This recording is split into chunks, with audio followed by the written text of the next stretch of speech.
جس طرح میں نے بتایا کہ جنات ایک حقیقت ہے جس کا انکار نہیں کیا جا سکتا، اسی طرح جادو کا بھی ایک وجود ہے، جادو بھی ایک حقیقت ہے۔ اس کا ذکر قرآن میں بھی ہے، حدیث مصطفیٰ صلی اللہ علیہ وسلم، انکار نہیں اس کا ہو سکتا۔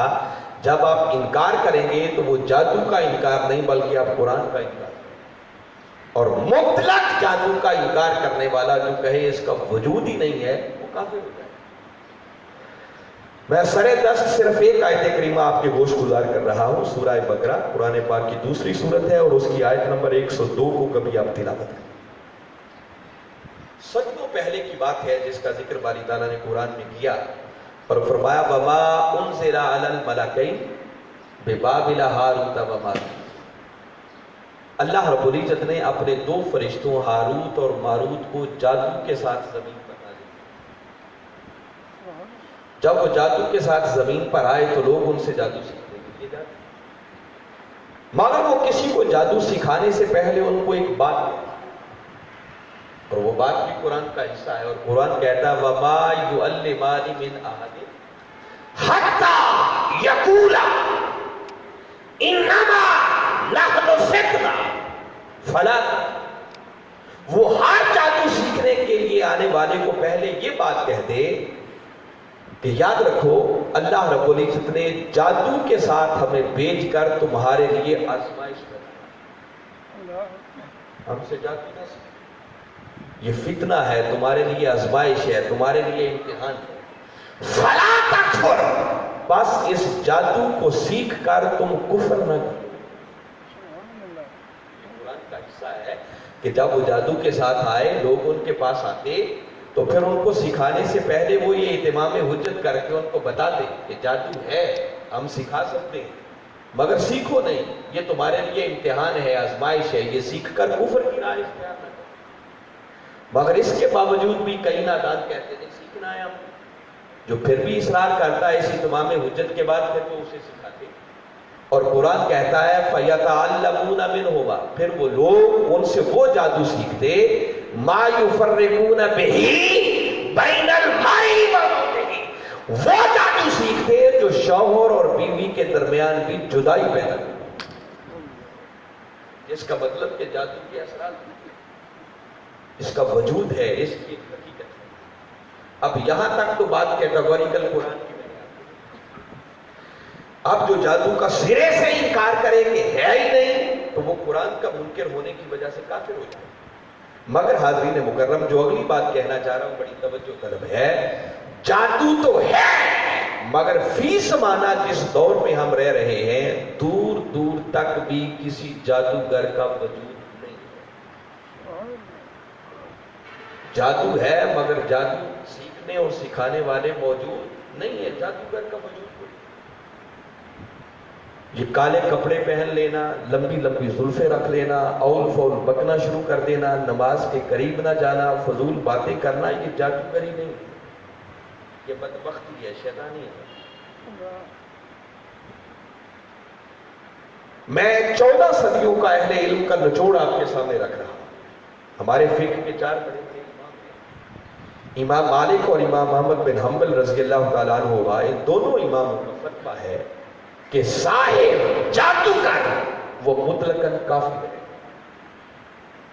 امام اعظم اور امام شافعی رضی اللہ تعالیٰ عنہ ان کے نزدیک ساحر مطلقاً کافر نہیں، اور اختلاف کا سبب صرف یہ ہے کہ وہ سمجھتے ہیں کہ جادو شرکیہ اور کفریہ کلمات کے ساتھ بھی ہوتا ہے اور اس کے بغیر بھی ہو سکتا ہے، اور جس جادو کے سیکھنے سکھانے میں شرکیہ کفریہ کلمات استعمال ہوں گے اس پر چاروں اماموں کا اتفاق ہے کہ ایسا ساحر اور جادوگر مطلقاً کافر ہے، اس کے کفر میں کوئی گنجائش نہیں۔ اور جہاں شرکیہ اور کفریہ کلمات نہیں ہیں تو یہ 2 امام کہتے ہیں کہ ایسے جادوگر کو کافر نہیں کہتے، مگر پھر چاروں کا اس بات پر اتفاق ہے کہ شرکیہ کفریہ کلمات ہو یا نہ ہو، ہر صورت کے اندر جادو کا سیکھنا سکھانا کرنا کروانا یہ فعل حرام ہے، شریعت میں اس کی کوئی گنجائش نہیں ہے۔ اور امام شافعی کی جزوی اختلافی رائے کے ساتھ پھر چاروں کا اس بات پر اتفاق ہے کہ ساحر اور جادوگر کی سزا حداً قتل ہے. اگر کہیں جادوگر ہوگا تو اس کو قتل کر دیا. ڈاکو کے حکم میں ہوگا اور اس کے زندہ رہنے کی بھی گنجائش. یہ ہے آپ کے اماموں کا نچوڑ. اور اس لیے میں نے یہ بات کی اور حضور شیخ الاسلام نے یہ رہنمائی فرمائی کہ بیٹا یہ بات بھی لوگوں کو بتائیں کہ جادو کا وجود ہے مگر فی زمانہ جادوگروں کا وجود نہیں ہے. دور دور تک بھی جادو کا کوئی وجود نہیں. اس حوالے سے اکثر و بیشتر ہماری خواتین ان چیزوں کا شکار ہوتی ہیں، پھر مرد بھی ہو جاتے ہیں. کوئی بات ہو گئی یا اس کو جادو کے ساتھ جوڑ دیا یا جنات کے ساتھ. اور بدبختی اور بدقسمتی یہ کہ جب پھر ہم ایسے دھندا اور کاروبار کرنے والوں کے پاس جا کے پھنستے ہیں. جب آپ کسی ایسے بدبخت کے پاس جائیں گے تو یاد رکھیں ان کا کاروبار ہے، ان کا بزنس ہے، ان کو پتا ہے یہ کمزور ایمان کمزوری دکھاتے ہیں. آپ ان کے پاس جب چلے گئے تو جن نہیں بھی ہے تو وہ جن آپ کے اندر ڈال دیں گے. جادو نہیں بھی ہے تو وہ کہیں گے ایسا جادو ہے جس کی کاٹ اتنی آسان نہیں. اس کے لیے اتنے بکرے کرنے پڑیں گے، یہ کرنا پڑے گا، اتنے پیسے دو، یہ کرو. آپ کا گھر بھی تباہ کر دیں گے، خاندان بھی تباہ کر دیں گے، عزت بھی تباہ کر دیں گے. اور یاد رکھیں میں پھر ذمہ داری سے کہہ رہا ہوں، حضور شیخ الاسلام باقاعدہ ان کی ہدایات کی روشنی میں یہ بات کہہ رہا ہوں کہ جتنے اس طرح کے کیسز ہوتے ہیں میں بڑے مبالغے سے بھی کام لوں تو 1% کیس بھی ایسے نہیں ملتے جن کے اندر کسی جادو یا جن کا کوئی اثر ہوتا ہے. وہ کوئی نہ کوئی بیماری ہوتی ہے. خواتین کے کچھ اپنے مسائل، اپنی بیماریاں، پرابلمز ہوتی ہیں. گائنیکالوجیکل پرابلم ہو سکتی ہے، نیورولوجیکل پرابلم ہو سکتی ہیں، اعصابی کمزوری ہو سکتی ہے، نرشمنٹ نہیں ہو رہی ہے، بائی پولر ایک ڈیزیز ہے، وہ بیماری اس کا سبب بن جاتی ہے. بسا اوقات وسائل کی کمی گھر کے اندر ہوتی ہے اور وہ جو گھٹن ہوتی ہے وہ ایسی بیماریوں کا موجب اور سبب بن جاتی ہے. ہمارے ہاں جوائنٹ فیملی سسٹم ہے، ہم اکٹھے خاندان رہتے ہیں، وہ اس چیز کا سبب بنتی ہے جو عورت کو ان بیماریوں کا شکار. بسا اوقات ہم شوہران گرامی بیویوں پر ناجائز روک ڈالتے ہیں، دبدبہ ان پر قائم کرتے ہیں، گالی گلوچ کرتے ہیں اور ان کی سوچوں کو، ان کی باتوں کو ان کو بولنے کا موقع نہیں ملتا. تو جب آپ یہ ظلم کریں گے تو کوئی ڈرامہ تو وہ بیچاری بھی کرے گی. کچھ تو کرنا ہے نا اس نے بھی، پھر اپنا روپ قائم کرنے کے.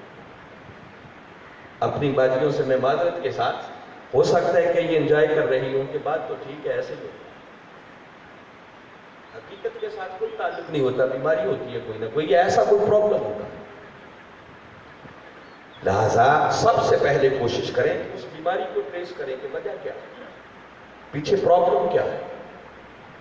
اور ہر بیماری کا دوا کے ساتھ علاج کرنا یہ کملی والے آقا کی سنت ہے.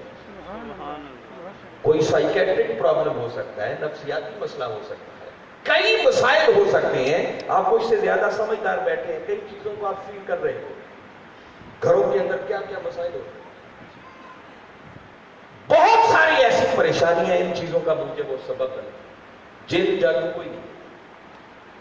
ایسے حالات میں کسی سائیکیٹرک کے پاس جائیں، اچھے ڈاکٹر کے پاس جائیں، معالج کے پاس جائیں، علاج کروائیں، اللہ کرم کر دے.